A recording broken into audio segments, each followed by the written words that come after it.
कहानी शुरू होती है एक लड़की से जिसका नाम है शिवॉन। वो बायोलॉजी की स्टूडेंट थी और डीप सी और उसके क्रीचर्स पर रिसर्च कर रही थी। अगले दिन ऑफिस में एम्प्लॉय पार्टी होती है जिसमें उसे कोई इंटरेस्ट नहीं था, पर अपने काम को लेकर वो बहुत सीरियस थी। इसी वजह से उसने एक हफ्ते के लिए फिशिंग ट्रॉलर अरेंज किया। उस पर उसके साथ 6 लोग और थे, जिनमें एक फिश कैप्टन, उसकी wife Freya, ship engineer Omid और बाकी लोग शामिल थे। अब सब लोग ट्रिप पर निकलने के लिए तैयार हो गए। ओमिद और दूसरा इंजीनियर शिप के इंजन की चेकिंग कर रहे थे। तभी शिप का कैप्टन भी वहां आ जाता है। वो लोग पुराने पेमेंट के बारे में पूछते हैं। तब कैप्टन वादा करता है कि पैसे लौटा देगा। यहाँ साफ हो जाता है कि कैप्टन को पैसों की बहुत जरूरत थी, लेकिन उसके पास पैसे नहीं थे। जैसे तैसे वो लोग सफर शुरू कर देते हैं, लेकिन शिप पर सिर्फ 4 बेड थे। तब शिवॉन की दोस्त कहती है कि सबको 3-3 ग्रुप में सोना होगा, मतलब हर किसी को सिर्फ 2 घंटे की नींद मिलेगी। ये सुनकर शिवॉन टेंशन में आ जाती है, क्योंकि कम नींद से सब बीमार पड़ सकते थे, पर उनके पास और कोई चारा नहीं था। इसके बाद कैप्टन और उसकी वाइफ फ्रेया को दिखाया जाता है, जो अपनी ट्रिप का अगला स्टेप डिस्कस कर रहे थे। उन्हें पता चलता है कि उनका शिप एक्सक्लूजन जोन से गुजरेगा। वो जगह सबके लिए फॉरबिडन थी, लेकिन अपना फायदा सोचकर उन्होंने ये बात सबसे छुपा ली। रात को डिनर के बाद शिवॉन सोने जाती है, लेकिन नींद नहीं आती। वो ऊपर छत पर चली जाती है। वहां उसकी मुलाकात फ्रेया से होती है। फ्रेया उसे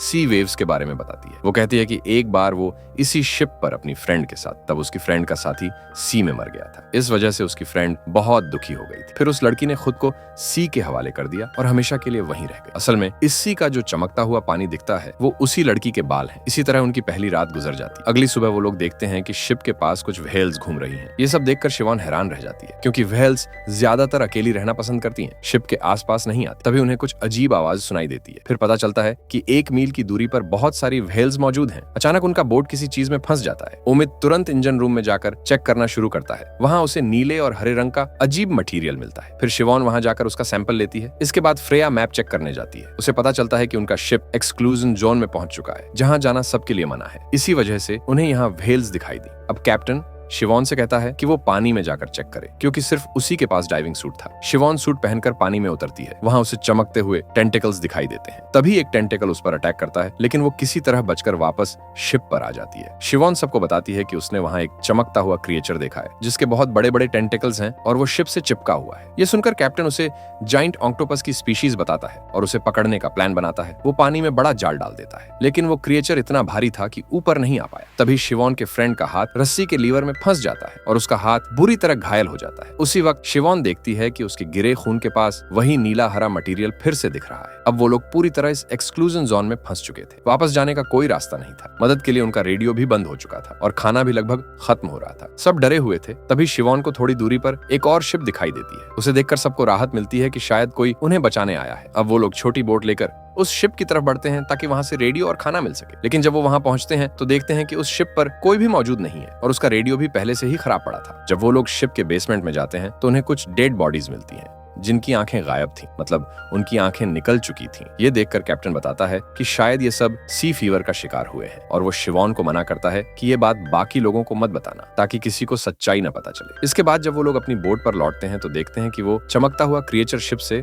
हट चुका है। इससे उन्हें थोड़ी राहत मिलती है और वो आगे अपने डेस्टिनेशन की तरफ बढ़ जाते हैं। लेकिन वो वापस जाने के बजाय और गहराई में एक्सक्लूजन जोन में घुस जाते हैं। फिर कैप्टन अपनी वाइफ फ्रेया से कहता है कि अब मछलियां पकड़नी चाहिए। इस पर फ्रेया मना करती है, कहती है अगर हमने ऐसा किया तो वो क्रिएचर हमारा पीछा कर सकता है और फिर से अटैक कर सकता है। लेकिन कैप्टन कहता है अगर हमने मछलियां नहीं पकड़ी तो हमारा घर और शिप दोनों बर्बाद हो जाएंगे। असल में उन्हें पैसों की बहुत जरूरत थी। इसी वजह से कैप्टन जानबूझकर इस एक्सक्लूजन जोन में आया था, क्योंकि यहाँ कोई और नहीं आता तो यहाँ ढेर सारी मछलियां मिल सकती थी, जिन्हें बेचकर वो बहुत पैसे कमा सकते थे। आखिरकार फ्रेया जाल डाल देती है और बहुत सारी मछलियां फंस जाती हैं। रात में शिवॉन और उसकी दोस्त आपस में बात कर रहे होते हैं। तभी दूसरा शिप इंजीनियर उन्हें डिनर पर बुला लेता है। डिनर के बाद शिवॉन के दोस्त की हालत बिगड़ने लगती है। वो समंदर में तैरने जाने लगता है, लेकिन शिवॉन और शिप में मौजूद एक बूढ़ी औरत उसे रोक लेते हैं। फिर शिवॉन उससे रिक्वेस्ट करती है कि वो उसका हाथ चेक करे, लेकिन वो मना कर देता है। तभी अचानक उसकी आंखों में दर्द शुरू हो जाता है। शिवॉन नोटिस करती है कि उसकी आंखों में कुछ अजीब सा हो रहा है, मगर जब कैप्टन उसकी आंख चेक करता है तो उसे कुछ नहीं दिखता। तो सब इसे उसका वहम समझकर इग्नोर कर देते हैं। इसके बाद शिप इंजीनियर नहाने के लिए बाथरूम चला जाता है। उधर शिवॉन का दोस्त अपनी आंखों को लेकर बहुत परेशान था, तो वो उन्हें धोने चला जाता है। अचानक उसे सब कुछ धुंधला दिखने लगता है और देखते ही देखते उसकी आंखें बुरी तरह फट जाती हैं। इससे उसकी तुरंत मौत हो जाती है। ये देखकर सब घबरा जाते हैं। तभी शिवॉन सबको बता बताती है कि वो मटेरियल असल में कोई पैरासाइट है। ये पैरासाइट शिप के पानी में फैल चुका था। तभी सबको याद आता है कि शिप इंजीनियर अभी भी बाथरूम में नहा रहा है, तो सब लोग उसे रोकने दौड़ते हैं, लेकिन वो उनकी बातों को मजाक समझकर इग्नोर कर देता है। तभी शावर से पानी आना बंद हो जाता है। उसी वक्त वही पैरासाइट शावर से निकलकर उस पर हमला कर देता है और इंजीनियर बुरी तरह घायल हो जाता है। अब शिवॉन अपनी टीम को पूरी सच्चाई बताती है और दूसरे शिप की हालत के बारे में भी समझाती है। इसके बाद कैप्टन ओमिद और शिवॉन को बोलता है कि हर 2 घंटे में शिप के पानी को चेक करना होगा। बाद में ओमिद और शिवॉन पानी का फिल्टर चेक करते हैं। उन्हें पता चलता है कि वो पैरासाइट सारे फिल्टर को खराब कर चुका है। अगली सुबह होती है और वो सब मिलकर शिवॉन के दोस्त का अंतिम संस्कार करते हैं। इसके बाद शिवॉन फिर से उसी पैरासाइट को देखती है और उसका सैंपल लेकर माइक्रोस्कोप में चेक करती है। तब उसे पता चलता है कि ये मटेरियल असल में व्हेल का बैक्टीरिया है, जिसमें अंडे बनने शुरू हो गए हैं। ये देखकर शिवॉन परेशान हो जाती है। वो और ओमिद यूवी लाइट से उन अंडों को खत्म करने की कोशिश करते हैं, लेकिन नाकाम रहते हैं। तभी शिवॉन के दिमाग में प्लान आता है। वो कहती है अगर हम शिप के पास इलेक्ट्रिक करंट छोड़ दें तो ये पैरासाइट खत्म हो सकता है, लेकिन फ्रेया साफ मना कर देती है। वो कहती है ये शिप हमारा है, ऐसा करने से शिप को बड़ा नुकसान होगा और इंजन भी खराब हो जाएगा। मगर अब उनके पास कोई और रास्ता नहीं था। आखिरकार फ्रेया मान जाती है। उधर देखा जाता है कि इंजीनियर की हालत और भी बिगड़ रही है। फिर शिवॉन और ओमिद शिप के आसपास इलेक्ट्रिक करंट छोड़ते हैं। इसके बाद शिवॉन सबको कहती है अगर शिप में इन्फेक्शन फैल चुका है तो शिप को तुरंत रोकना होगा, वरना ये इन्फेक्शन सी किनारे तक पहुंचकर और लोगों को भी संक्रमित कर देगा। लेकिन फ्रेया साफ मना कर देती है कि शिप नहीं रुकेगा। इसके बाद उस बूढ़ी औरत को दिखाया जाता है जो इंजीनियर की हालत देखकर रोने लगती है। थोड़ी देर बाद इंजीनियर भी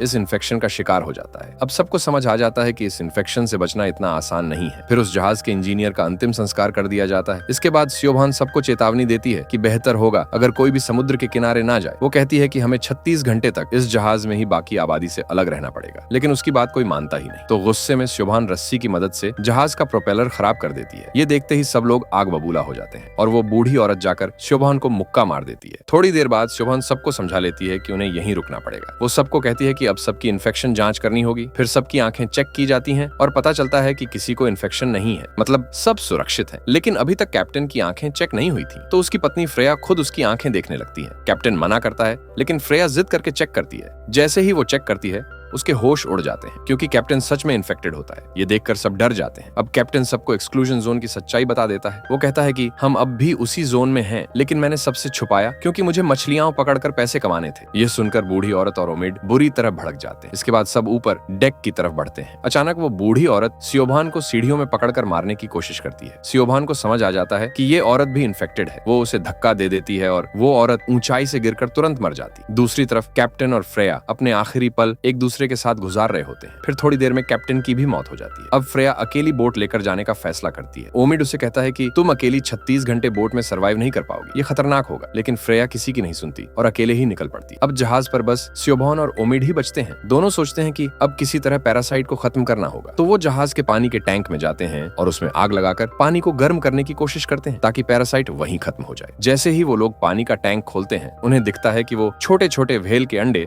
अब बड़े बड़े खतरनाक जीव बन चुके हैं। वो सीधा ओमिड पर हमला करने लगते हैं। अचानक से वो सब जीव समुद्र में कूद जाते हैं। लेकिन हैरानी की बात ये थी कि टैंक से सीधे समुद्र में जाने का कोई रास्ता ही नहीं था। तभी दोनों को समझ आता है कि इन पैरासाइट्स ने जहाज की फर्श को ही खा डाला है। यही वजह है कि वो सीधा समुद्र में चले गए। अब जहाज डूबने की कगार पर था। तो रात में दोनों जहाज में आग लगाकर मदद का सिग्नल देने की कोशिश करते हैं। उसके बाद वो रेस्क्यू सूट पहनकर छोटे बोट में बैठ जाते हैं। थोड़ी दूर पर उन्हें एक जहाज नजर आता है और दोनों उसकी तरफ बढ़ते हैं। लेकिन अचानक ओमिड पानी में गिर जाता है। क्योंकि उसे तैरना नहीं आता था, तो सियोभान तुरंत पानी में कूद जाती है। वो किसी तरह उम्मीद को बचा लेती है। लेकिन उसी वक्त एक चमकता हुआ पैरासाइट उसके हाथ पर काट लेता है और उसे इन्फेक्ट कर देता है। अब दोनों तो बच जाते हैं, लेकिन सियोभान को इन्फेक्शन हो चुका था, तो वो खुद को कुर्बान कर देती है और फिर से पानी में कूद जाती है, सीधा उसी चमकते हुए पैरासाइट की तरफ। आखिर में सिर्फ उम्मीद ही बच पाता है। वो अकेला रहकर अब किसी मदद का इंतजार करने लगता है और यहीं पर यह फिल्म खत्म हो जाती है। मिलते हैं अगली वीडियो में।